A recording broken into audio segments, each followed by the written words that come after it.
నీలోఫర్ ఆసుపత్రిలో విధి నిర్వహణలో ఉన్న పీజీ వైద్యుడిపై చేయి చేసుకున్న రోగి బంధువు ఇతడే.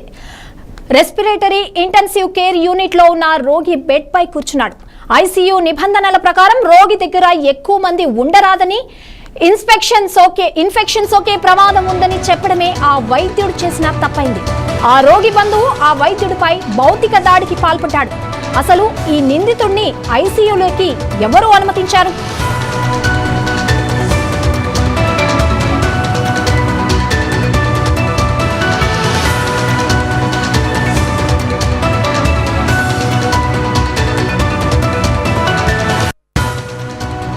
ఈ దాడికి నిరసనగా సోమవారం పీజీ వైద్యులు విధులు బహిష్కరించి ఆందోళనకు దిగారు. ఈ ఘటన ఆలస్యంగా వెలుగులోకి వచ్చింది. ఐసీయూలో ఉన్న చిన్నారి వద్దకు 2 పురుషులు, 3 మహిళలతో సహా 5 బంధువులు ఒకేసారి రావడంతో డ్యూటీ డాక్టర్ వారిని బయటకు వెళ్లమని కోరారు. అయితే వారు నిబంధనలు పాటించకుండా వైద్యుడిపై దాడి చేశారు.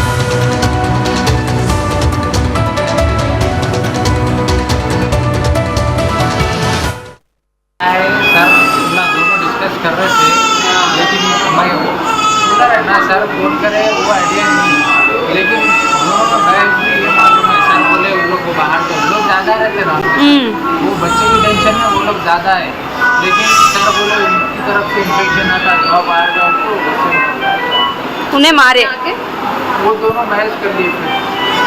कौन मारे पहले? वो नहीं दिखा मैडम, सर उसके पीछे बैठते ना कूलर के, मैं इधर पलने हुआ था। ఎవరిని కొట్టారు?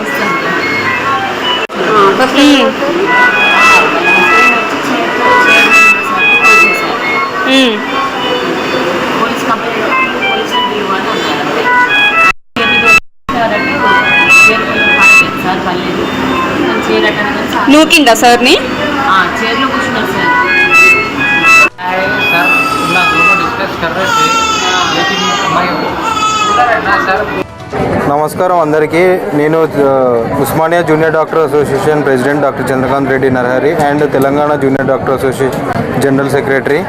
ఇక్కడ డాక్టర్ల మీద దాడి జరగడం అనేది కామన్ అయిపోయింది. ఐఆర్ సెంటర్లలో ఎక్కడెక్కడనో తిరిగేసి అంత ట్రీట్మెంట్ అయిపోయిన తర్వాత ఇక్కడికి వస్తారు.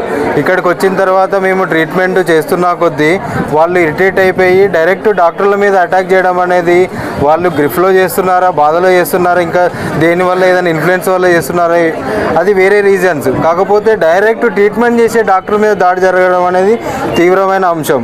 మేము జూనియర్ డాక్టర్ అసోసియేషన్ నుంచి ఒకటి చెప్తున్నాం. ఈ నీలోఫర్లో జరిగిన సంఘటన ఏంటంటే, సెకండ్ రోజు నైట్ 11 o'clock అరౌండ్ అడ్మిట్ అయిన ఒక రెస్పిరేటరీ కేసు, శ్వాసకోశ ఇబ్బందితో వచ్చిన ఒక 4 years ఫీమేల్. ఆమె వాళ్ళ పేరెంట్ తోటి సెకండ్ రోజు వచ్చి అప్పటి నుంచి ట్రీట్మెంట్ నడుస్తుంది. ఐసీయూలోకి సూపరింటెండెంట్ ఆర్ఎంఓ పేరు చెప్పుకొని వాళ్ళ అటెండర్లు ఒక 10 members వెళ్ళడము, ఆ 10 members నుంచి 15 members అవ్వడము, అట్లా రోజు వెళ్ళడం జరుగుతుంది. రోజు వెళ్ళి ట్రీట్మెంట్ చేసే ఒక ప్రాసెస్ని, ట్రీట్మెంట్ చేసే డాక్టర్ని ఇంటరప్ట్ చేసి, అంటే వాళ్ళకు మధ్యలో పోయి ఏం జరుగుతుంది ఏంది అని అడగడము, వాళ్ళని ఇంటరప్ట్ చేయడం జరుగుతుంది.